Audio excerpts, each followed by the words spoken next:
à toutes et à tous. Bienvenue pour cette webconférence en direct d'Innova Limoges. Nous allons passer un peu plus de 30 minutes ensemble pour parler de la gestion d'éclairage dans les bâtiments. Cette webconférence va s'organiser en 3 temps. Dans un premier temps, nous ferons le point sur le contexte et la réglementation liée à la gestion de l'éclairage avec M. Dominique Ouvrard, qui est le délégué général adjoint du syndicat de l'éclairage. Nous pourrons partager ensuite différents cas d'usage qui ont été remontés par nos équipes commerciales sur le terrain. Et puis enfin, un reportage nous permettra d'aller à la rencontre du directeur technique de la mairie de Nantes qui nous présentera le système de gestion de l'éclairage qu'il a pu mettre en place. Pendant toute la durée de cette webconférence, je vous invite à nous envoyer vos questions à l'adresse qui s'affiche en bas de votre écran, directwebcast.fr@legrand.fr, et nous y répondrons dans la dernière partie de cette webconférence. Alors avec moi sur le plateau, Fanny Marac, qui est responsable marketing France de l'offre éclairage. Bonjour Fanny. Bonjour Aurélie. Et Thierry Prémaux, qui est responsable marketing produit de l'offre éclairage. Bonjour Thierry. Bonjour à tous. Et je vous propose de débuter tout de suite avec l'interview de Monsieur Dominique Ouvrard. Bonjour, donc je suis Dominique Ouvrard et je suis le délégué général adjoint du syndicat de l'éclairage qui représente les industriels donc, qui fabriquent et mettent sur le marché français des lampes, des luminaires et des systèmes de gestion. La gestion de l'éclairage, elle est encadrée par un texte européen qui s'appelle la Directive Performance énergétique des bâtiments. C'est un texte assez ancien, qui a plusieurs versions, et qui exige des États membres qu'il y ait la performance énergétique progressive à la fois dans le bâtiment neuf et dans l'existant. Chaque État membre donc, doit mettre en œuvre ces exigences à sa manière, je dirais. En France, ça a donné lieu à 3 textes. Un texte pour le bâtiment neuf, que tout le monde connaît, qui s'appelle la RT 2012 maintenant. Et pour le bâtiment existant, on a 2 textes. La RT par élément, qui concerne l'ensemble des rénovations. Et lorsque la rénovation représente plus de 1000 m², que c'est un bâtiment d'après 47 et que le coût total des rénovations représente plus de 25% du coût total du bâtiment, lorsque ces 3 conditions sont réunies, on appelle ça la RT globale, c'est un texte de 2008. Le texte le plus important, c'est la RT par élément. C'est l'arrêté du 3 mai 2007 révisé. Parce qu'il y a des exigences donc en termes de puissance installée. Encore une fois, c'est la puissance du luminaire lui-même, 1,6 watts par mètre carré par tranche de 100 lux. Et surtout parce qu'il y a exprimé simplement ce qui fait la gestion en éclairage, c'est-à-dire prendre en compte le fait qu'il y a une personne présente ou pas. Et donc, lorsque la personne n'est plus présente, le luminaire s'abaisse et s'éteint. Et prendre en compte les apports gratuits de lumière du jour, ce qui est important parce que vous pouvez ensuite gérer l'éclairage artificiel pour atteindre le niveau d'éclairement que vous souhaitez sur la zone de travail. Donc vous avez un niveau d'éclairement garanti en permanence, ce qui est un élément d'ergonomie au poste de travail non négligeable. Et en même temps, vous avez des économies d'énergie. Donc la gestion de l'éclairage, c'est ça, la présence et la prise en compte de la lumière du jour.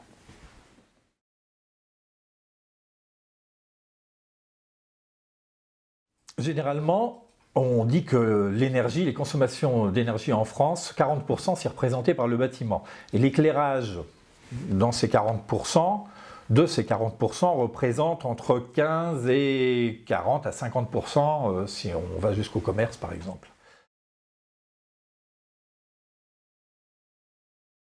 Ce qu'on souhaite, nous, en tout cas, c'est que la RT 2012 révisée vers la réglementation énergétique 2020 prenne enfin en compte les espaces qui sont éclairés mais qui ne sont pas chauffés, du type les parkings, les caves et les espaces extérieurs annexes au bâtiment.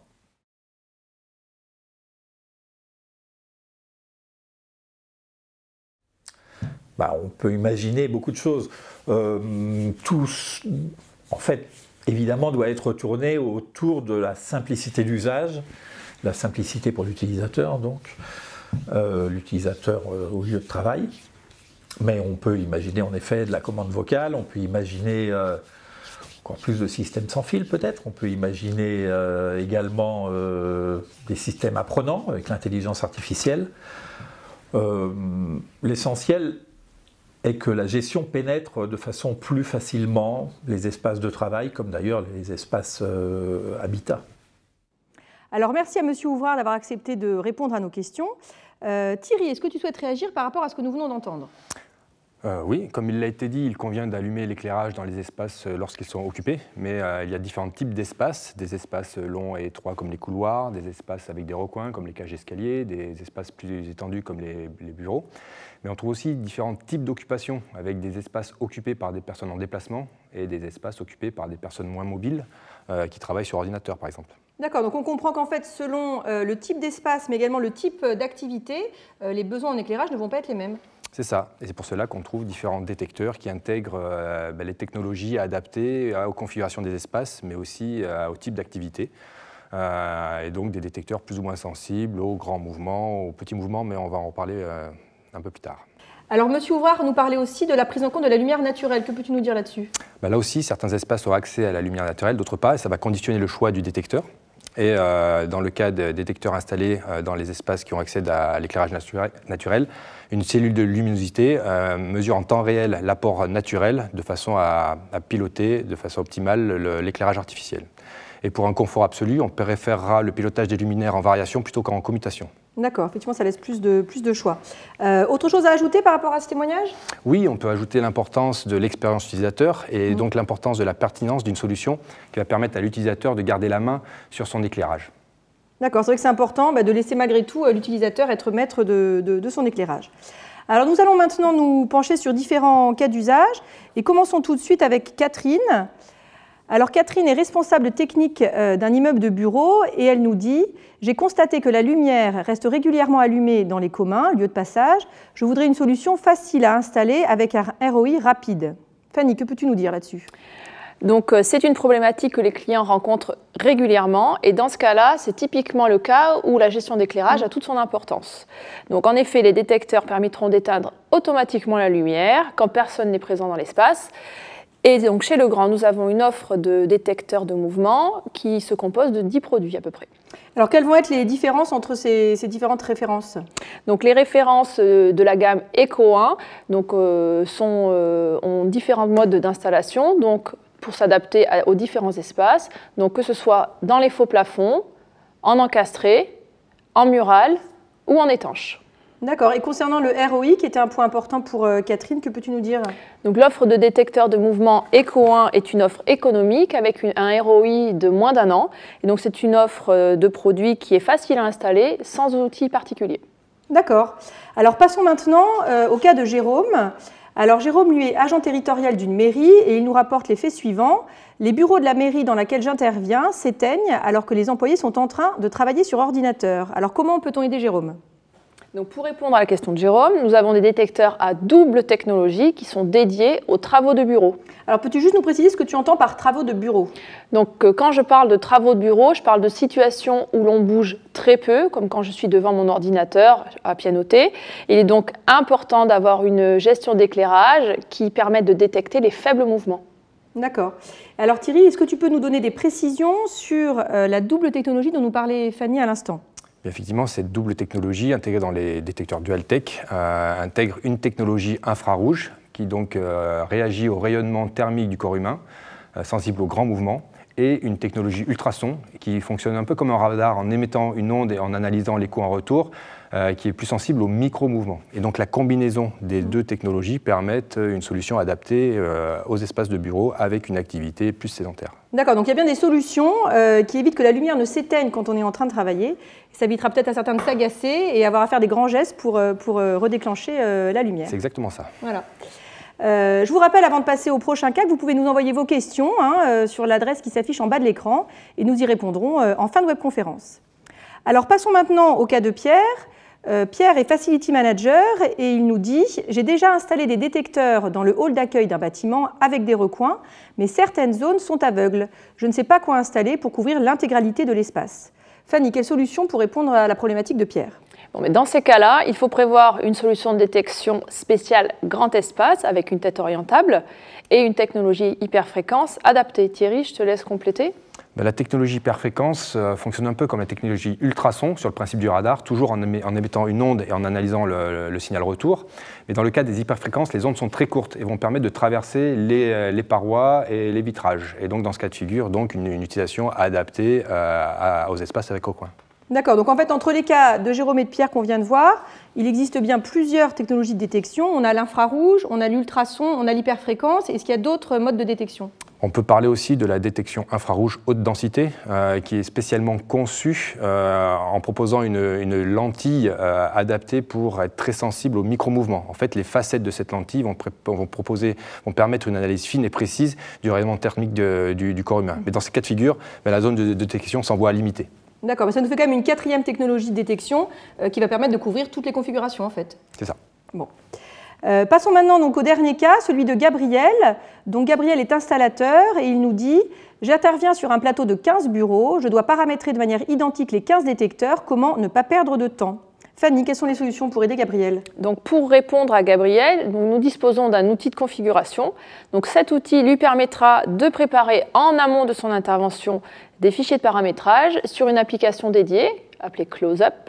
Une fois sur le site, il n'aura plus qu'à transférer sur chacun des détecteurs les paramétrages préalablement réalisés. Et donc pour préciser un petit peu les propos de Fanny, on peut dire que cet nouvel outil de configuration a été conçu en collaboration avec des installateurs pour bien comprendre leurs besoins, leurs attentes et donc essayer d'apporter une réponse. Et donc, comme Fanny l'a dit, cet outil de configuration se compose d'une application installée sur un smartphone et d'une passerelle de configuration qui sert d'interfaçage pour transférer les paramètres de réglage au produit. Donc, grâce à l'écran du smartphone, on va pouvoir proposer une interface graphique intuitive qui va guider simplement l'utilisateur dans les différents menus. Mais le plus de cette solution, ça a été évoqué par Fanny, c'est la possibilité de sauvegarder sous forme de fichiers de configuration les différents réglages des détecteurs. Et ça va permettre d'archiver son travail, ça va permettre également de transférer, de partager ces fichiers avec ses collègues et également de comparer des fichiers de configuration pour essayer de comprendre ce qui se passe lors d'une insatisfaction client, par exemple. D'accord. Et alors, tu nous parlais aussi tout à l'heure d'étalonnage. Est-ce que tu veux compléter ? Effectivement, pour ce process un peu plus complexe, l'outil de configuration va proposer un assistant de configuration qui va guider l'installateur étape par étape pour mener à bien cette opération. D'accord. Donc si on comprend bien, cet outil de configuration va vraiment permettre de gagner du temps dans la phase de paramétrage des détecteurs. C'est ça. Bon.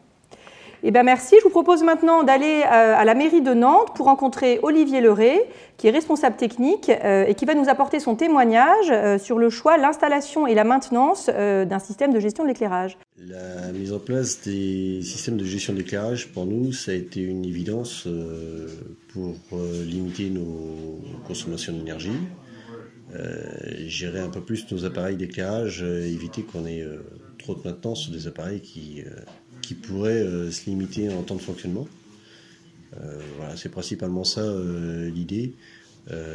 Après, on essaie malgré tout de rester dans certains cas en semi-automatique pour garder un système un peu éco-citoyen des utilisateurs malgré tout. Les résultats qu'on a obtenus avec ce système-là, c'est d'avoir du matériel qui souffre moins, qui est moins souvent sollicité, donc forcément il souffre moins. On a très peu de retours de SAV et du coup forcément la maintenance s'en ressent, on passe beaucoup moins de temps à changer que ce soit des sources ou que ce soit des détecteurs. En fait là on est sur un système qui est hyper intuitif, qui se gère hyper facilement.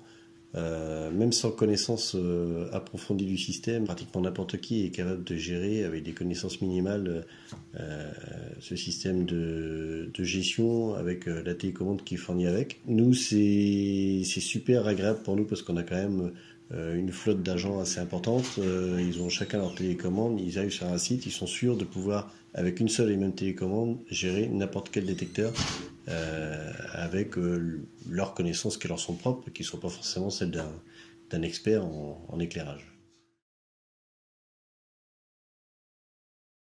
Alors nous, si on a choisi Legrand au départ de cette expérience, quand on a commencé la gestion d'éclairage, c'est d'abord suite à notre partenariat, parce qu'on a toujours très bien travaillé avec Legrand jusqu'ici sur différents produits. On a une gamme qui est assez étoffée en matériel Legrand sur l'ensemble de nos sites. Voilà, garder la marque et garder un bon partenariat, ça nous semblait utile et intéressant. Après, il y a aussi le fait que le matériel est dispo chez tous les distributeurs et maintenu dans le temps.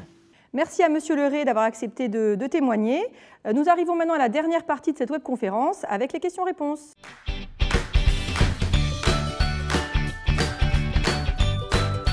Alors Pierre, as-tu reçu des questions pendant cette webconférence? Oui, tout à fait Aurélie, plusieurs questions d'ailleurs. Certaines tournent autour de j'ai un bureau avec un interrupteur, je souhaite que l'allumage et l'extinction soient automatiques, quelles sont les solutions? Alors, qui peut répondre à cette première question? Fanny? Je vais répondre à cette question. Donc, dans le cas où on a un interrupteur classique dans un bureau, on va pouvoir le remplacer par un détecteur de fil encastré de notre gamme, sans modification de l'installation. Et donc, nous retrouvons ces typologies de produits dans nos gammes d'appareillage, que ce soit Celiane, Mosaïque ou Duxi. Très bien. Une autre question, Pierre? Oui, on nous demande plus de précision sur des notions de pilotage en commutation-variation. Alors, c'est peut-être pour toi, Thierry. Oui, c'est pour moi. Effectivement, le pilotage en communication, c'est tout simplement le pilotage en tout ou rien, on-off des luminaires. Et le pilotage en variation permet d'ajuster le niveau d'éclairage artificiel. Et cela, ça permet de garantir un flux lumineux constant dans un espace en ajustant le niveau d'éclairage artificiel, en compensant le juste nécessaire par rapport à la lumière naturelle. D'accord. Merci pour cette réponse. Ce Pierre. que je pourrais rajouter, effectivement, c'est que quand on parle de variation, on a plusieurs technologies qui permettent de faire cette variation. On a une technologie analogique qu'on appelle 1-10 volts et une technologie DALI, qui est dans ce cas une technologie digitale, qui gère des adressages des différents composants du système. D'accord. Merci. Pierre, autre chose peut-être? Oui, on me demande si on parle d'économie d'énergie, mais avec un détecteur, quand je sors d'une pièce, je n'ai pas la possibilité donc, de l'éteindre, donc la lumière reste allumée. Quelle solution apporter à ça? Ou quelle réponse apporter à ça? Qui peut répondre à cette question? Fanny? Je vais répondre à cette question. Nos détecteurs sont tout à fait disposés à être câblés avec un poussoir, donc ce qui permet d'éteindre la lumière en partant, donc qui permet de répondre à ce type de problématiques qu'on rencontre régulièrement. D'accord, et ça permet de laisser l'utilisateur maître quand même de l'éclairage, comme on le disait tout à l'heure. Très bien. Est-ce qu'il y a d'autres questions qui arrivent, Pierre? Oui, au niveau réglementaire, on me pose la question suivante. Quels sont les niveaux lumineux réglementaires dans les différents espaces de travail? Alors pour ça, il existe une norme, c'est la EN 12464-1 qui régit les niveaux d'éclairage dans les lieux de travail intérieurs. Et là, on va trouver une table qui va lister pour les différents types d'espaces les seuils de luminosité requis. Pour donner des exemples, pour les salles de classe, pour les espaces de bureau, cette norme exige 500 lux. Pour les couloirs, les circulations, on est sur 100 lux. On peut parler aussi des espaces type restaurant, hôtel, où là on est sur 300 lux.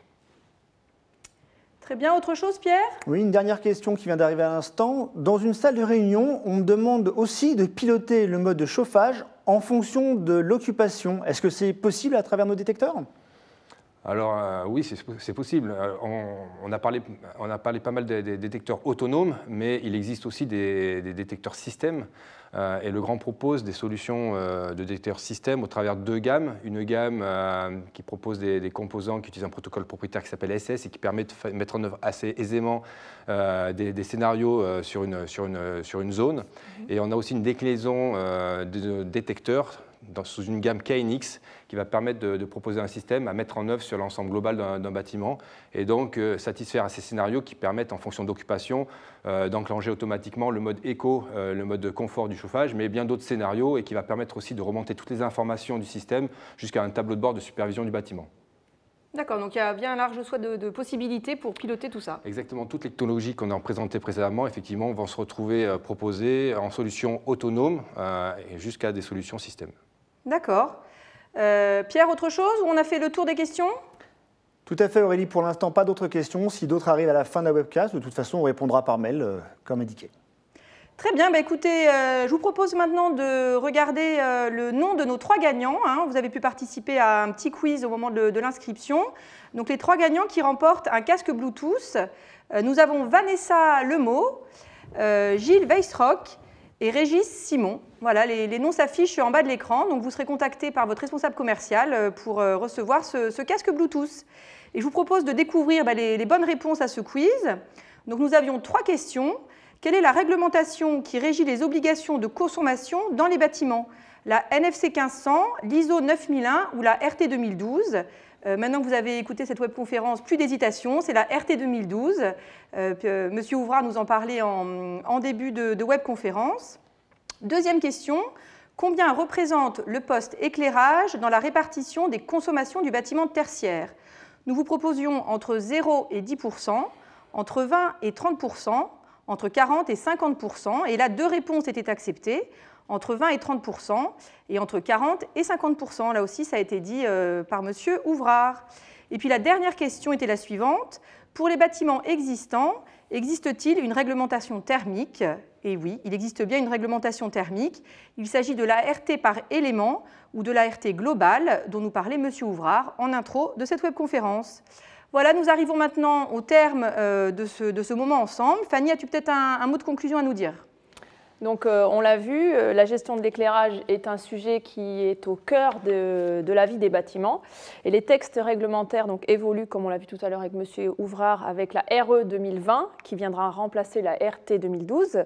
Et donc, face à ces évolutions, nos équipes R&D restent à l'écoute pour développer de nouveaux produits et répondre au mieux aux exigences réglementaires et surtout aux besoins des utilisateurs. Donc, que ce soit l'installateur pour la pose, que ce soit le Facility Manager pour le ROI ou l'utilisateur final au niveau du confort.